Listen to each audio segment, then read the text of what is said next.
Hey guys, how's it going? I'm Fallen Messiah and welcome to another Diablo 4 video. In this video, we're going to be analyzing all the latest news about the upcoming Season 9, everything that we know right now, everything that we heard from the Campfire chat, and as well as the patch notes themselves. So, I'm just going to give my own opinion about all the new things that are coming. We're going to be analyzing them together, what it means for the game, how do I feel about them personally, as someone who's played the game since Season 3, and just overall a lifelong fan of this franchise. I love the new seasonal mechanic. I think it's super fun, super involved, and I do think it adds some serious depth to the main gameplay, so I'm really excited to try that. And as always, with the new season we get new uniques, some new balance changes, so let's get straight to it. The new season is called Scenes of the Horizon, and this is basically how it looks like. This is the new user interface for the Season 9 boss powers. So we get the new spells, we get the new affixes for the Nightmare Dungeons. This is unofficially the season of the Nightmare Dungeons because they're getting heavily updated, and as per the roadmap that they released, their aim is to kind of take a look at one core mechanic of the game every season and then bring it up to speed, make it a lot better. So in Season 8, those are the boss layers, and they did a pretty good job with that system. So in Season 9, it's going to be Nightmare Dungeons. We have escalating nightmares, and we have a return of an old friend, Astaroth. I like that decision as well. It's a pretty cool boss. Generally, I really favor these kind of decisions where they bring up the already existing assets from the game and they kind of give them a fresh coat of paint, so to speak, and then reintroduce them in the game. We already seen that with Dariel a couple seasons ago, and in this season we've seen that with Uriwar and Harbinger of Hatred. And personally, I'm a big fan of that. Like, if you already have these assets in the game, why not use them? Like, they're already here, you're not really spending all that much development time into them, and if they're cool, which Astaroth absolutely is, I'm a big favor of that. So I'm going to go over through these slideshows, and then I'm gonna talk a little bit more about these Nightmare Dungeons and how I feel about the system in general. So these are the examples of new sigils and new affixes. So for example, this new affix, Horagic Gem Reserve, after you go to the dungeon, you get more gem fragments, which is nice.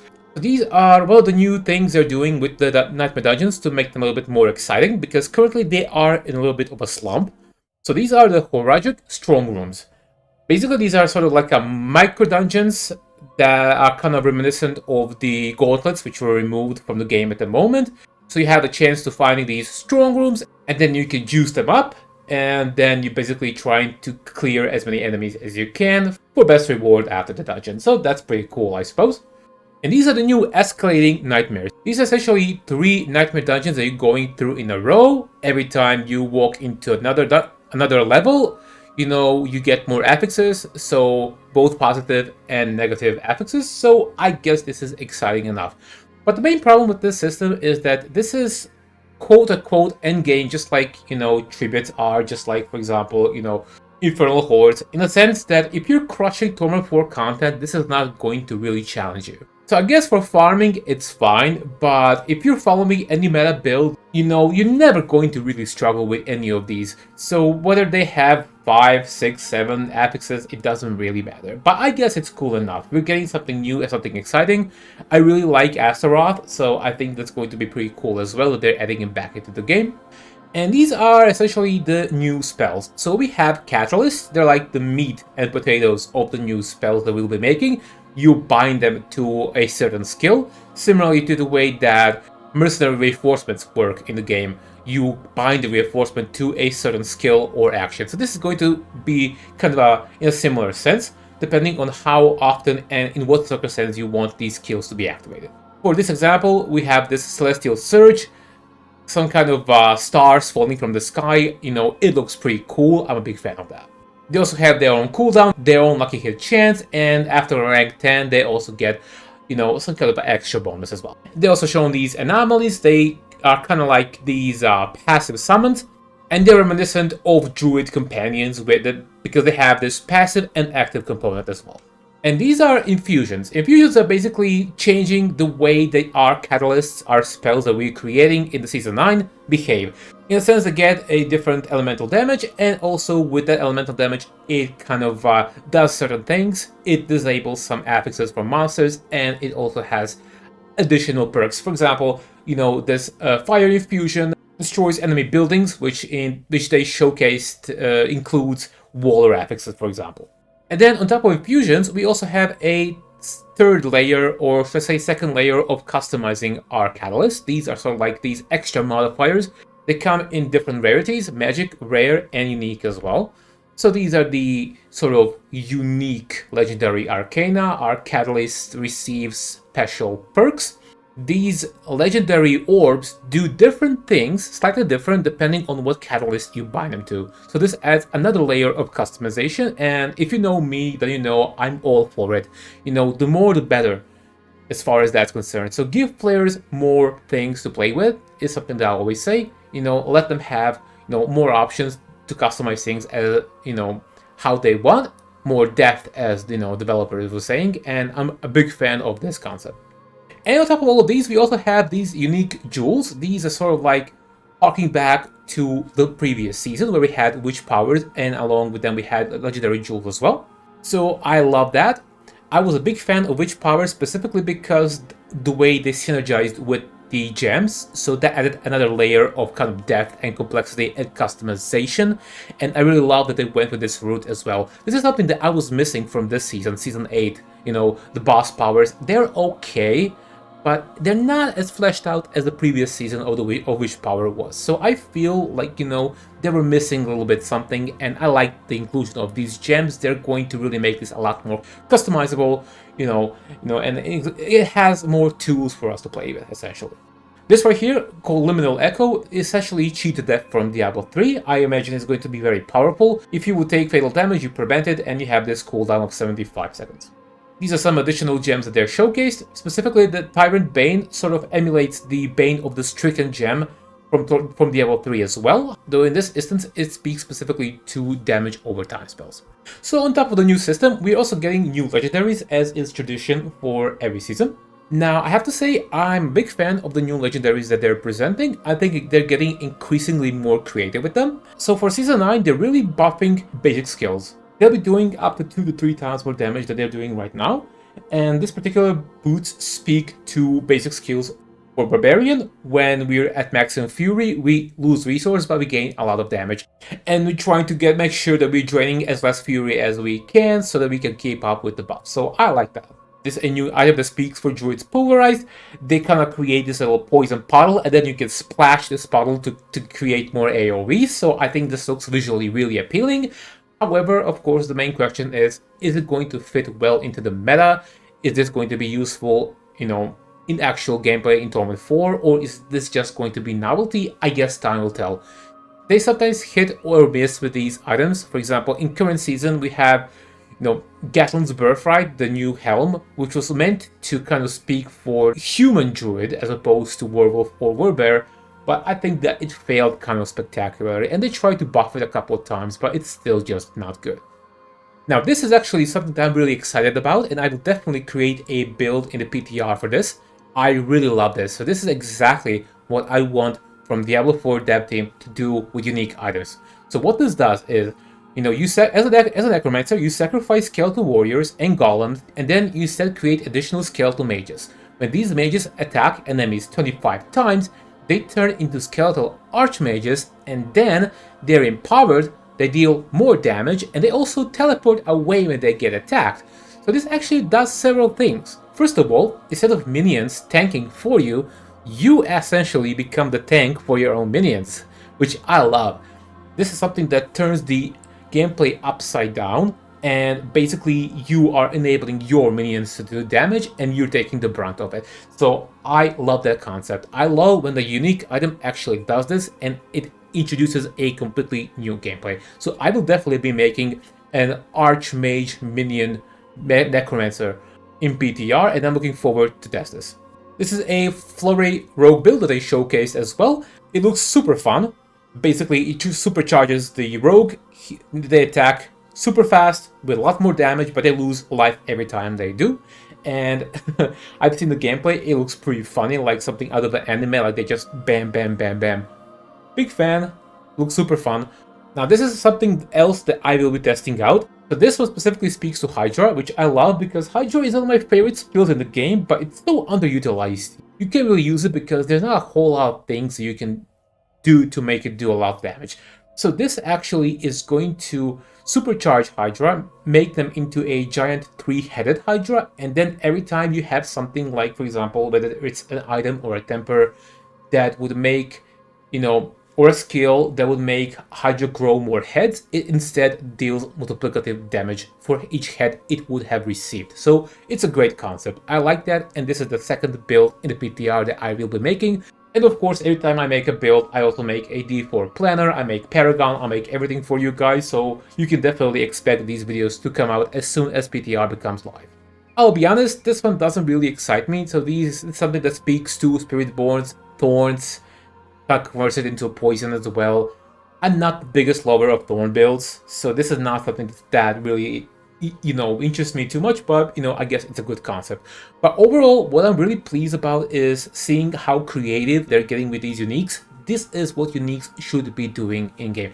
They should be changing the gameplay and turn it over, upside down, introduce something completely new, and maybe perhaps force you to play in a way that you ordinarily would not do. So this is definitely a step in the right direction.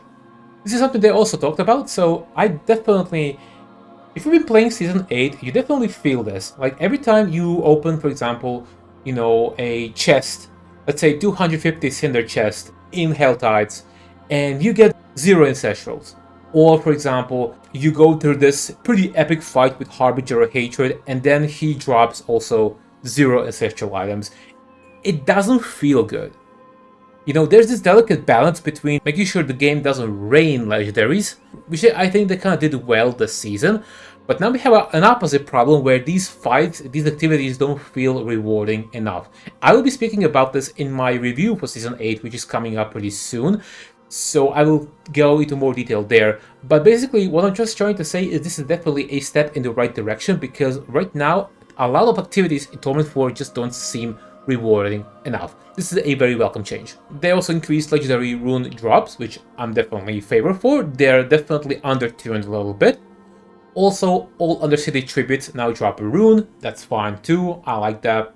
Well, now what I'm really excited about is this jewelry cash cost reduction. Currently, in the game, if you're trying to target farm a jewelry slot like an amulet, you're going to have a really hard time. For my Mighty Throw Barb build that I posted recently, I was looking for a specific amulet that has a heavy-handed affix, specifically a GA heavy-handed, and I was hustling for like a solid 2 weeks on Diablo.trade. I could not find a good item. I was trying to do whisper caches, I couldn't get it. Like, getting a good amulet in Diablo 4 is so hard. And supposedly these jewel caches should help you out with that, but the thing is, the goddamn thing costs 150,000 gem fragments. So that's 1.5 grand gems. And grand gem currently goes for almost 1 billion gold in the current economy, which is huge. It's so expensive. And you get one amulet in the cache. It's just a scam. You're not guaranteed to get an ancestral one. So with this reduction, now this cache actually contains, I believe, 3 rings and 2 amulets. It's a pack, and it's only a fraction of the cost. It's 30k fragments only. Additionally, you can now actually get whole-ass gems from Whisper caches. So this has been heavily improved, and this is something that I'm definitely looking forward to test in the PTR. Okay, now with every PTR we also get a lot of new changes to the classes, some nerfs, some buffs. Now let's talk about the elephant in the room, which is the overpower nerf. They nerfed overpower by 80%, give or take, which is a huge change, but it's something that we've been expecting, because currently overpowered is definitely overperforming. You're just stacking life, and with stacking life you're solving not only your survivability but also your damage. And you're not supposed to have a one size fits all like that, one fix for everything in the game. So I think overpower nerf is well overdue, and I'm a fan of that, even though it's going to affect a lot of the builds that I've been making over the past couple of seasons. And they also capped max resistances, so instead of 70, now max resist is going to be 75, which is kind of reminiscent of Diablo 2. They also heavily nerfed most key passes in the game as well. And one thing I will complain about, however, is that some of the nerfs that they introduced have been a little bit overzealous. Like, I understand that some builds have been overperforming, like for example, the Druid Cataclysm and the Rogue Death Trap, the Lightning Spear Sork, I get that. But let me show you what I did specifically with my favorite build in the game, the Cataclysm Druid, which by the way I have a current guide for Season 8 available right now. It's the most popular video on my channel. You guys have been really enjoying this build, and I'm really grateful that it had such a great positive response with over 13,000 views so far, which is huge for a small channel of my size. But anyway, what I did is, first of all, the Overpower nerf itself has severely nerfed the Cataclysm build. But not only that, they went further. They're also heavily nerfing the Mjolnir Ring, so instead of getting up to 100% more damage, we get up to 40, which is a huge nerf. So they cut our damage less than a half of what it does right now, and that's without the Overpower nerf. And on top of all of that, they also did this. In case you forgot or you're not familiar with, the rework for Mjolnir Ring basically says that it benefits from our lightning bolt damage. We were able to scale our lightning bolt damage with Runeworker's Conduit, because for every 100 willpower it gained 15x for lightning bolt damage, which then in turn increased our Cataclysm damage. But now they capped this for only 40%, which is a monstrous nerf. So with the Overpower nerf, with the Mjolnir Ring nerf, and with the Runeworker Conduit nerf, this is going to absolutely gut the Cataclysm build. And that's not to mention that snapshotting has already been killed in this season, so we already have to find different ways to overpower and different ways to solve that, which I did do by using the provocation passive in my build. But this is now introducing several different layers of nerfs that are just going to make this build completely unplayable. This is not how you nerf an overperforming build. Like, if something is overperforming, you bring it down maybe to 20, 30, maybe 40%. But all these nerfs are basically going to kill the build. It's going to deal maybe a fraction, maybe 10 to 15% of damage that it does right now. And that is just preposterous. Okay, so now with that out of the way, what's my overall opinion about Season 9 and all the changes that they have introduced? Well, generally speaking, I think they're very positive. I think the Nightmare Dungeons needed some love. And I also think that the new seasonal mechanic is super cool. I'm really excited to try it. And there are a couple of builds, like for example, the Archmage Necromancer and the Hydra Sorcerer, that I'm really looking forward to try out. However, I want to talk about a couple of things as far as the Nightmare Dungeons themselves are concerned. First of all, my personal opinion is, and I talked about this in my previous videos as well, is that in Torment 1, every dungeon should be a Nightmare Dungeon. Think about it. What is the purpose of a regular dungeon, non-Nightmare Dungeon, in Diablo 4? Do you ever go there? Do you ever interact with it? You don't. So what I would personally propose is that in Torment 1 and above, every dungeon is a Nightmare Dungeon by default, and then you can choose to juice it up further with Nightmare Sigils. So this means that we're not entirely abandoning this idea of sigils. It still adds this sort of player interaction with these dungeons, and it also adds this randomness component to it as well. So you're not just doing the same dungeons over and over again. And also you will still have whispers, so whispers are also randomized, and you would have incentives to do these first. Second thing is that I was really disappointed to find that in Season of the Dungeon, in the season that they're trying to take this core activity of the game and make it better, that we didn't get a huge quality of life upgrade that would essentially enable us to see which Nightmare Sigils are also a whisper at the same time. I've been watching the stream and I was hoping that we get this finally. I wanted that change for so long, for so many seasons, and the fact that we're still not getting it is atrocious. I was very disappointed. Despite all of these good things coming into the game, I was just really disappointed to see that it was not happening. They basically confirmed in the Q&A portion of the stream that they're just not even considering it at this point, and I just don't understand it. It's not hard to do at all. Let me show you what I did in like 30 minutes in Canva for one of my previous videos. Okay guys, so this is a thumbnail for one of my videos that I did a couple of months ago called 5 Things Diablo 4 Needs to Improve. And this is something that I actually kind of just stitched up, in Canva for like half an hour. So this is kind of like how I envisioned it. So you have this sigil, And immediately on the sigil, you see that it's a Whisper. It has kind of like this, pinkish, reddish hue. And it also says down right here that it also expires in X amount of minutes. This is a huge quality of life change, and obviously they would do it a lot better than I did. This is just an example, but just here to show you that this is something they had the opportunity to do, something that I wanted for so long, and they just failed to deliver, and I just don't understand why. This basically means that I'm going to be forced to continue my practice of dedicating an entire stash tabs just for Nightmare Sigils, so that I can actually have a chance to do them while they're a Whisper at the same time. If you want to maximize your Nightmare Dungeons, what you have to do is you basically dedicate an entire stash tab of sigils, and then you're searching the stash to see whether this current Whisper is in your stash or not. And it's so time consuming. Instead, we could have had this, and the fact that they didn't do it is very disappointing. Alright guys, and that has basically been my review for Season 9 and everything that we know about it so far. So basically, if I were to give it a rating, I think overall a big thumbs up. I think it's going to be probably the best season so far. I really love the seasonal theme. I love how much depth it adds to the original game. I love the fact that they finally did new things with Nightmare Dungeons, because I found dungeons to be quite stale at the current state in the game. So we're getting a bit of an overhaul for the core activity in the game, and we're also getting a really cool new power mechanic that we can customize ourselves, kinda quote-unquote spell making, and we're getting some new cool uniques to play around as well. So it gets a positive grade for me. The bad things, however, is that I feel some of the nerfs have been a little bit too overzealous. For example, my favorite build in the game has been killed entirely. I don't think there was a reason for that. I think that's not how you nerf overperforming build.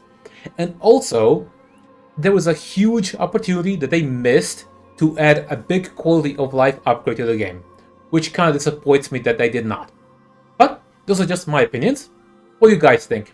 Are you excited for Season 9? Are you excited for the PTR? Are you going to be testing the PTR or not? Let me know. Let me know what are the changes that you would like to see in the game, and what are you most excited about in the upcoming season. Thank you guys for taking the time to watch what I have to say about this, and if you like this kind of content and you wish to support me, please consider subscribing, as it really helps me tremendously. I'm Full Messiah, and I'll see you in the next one.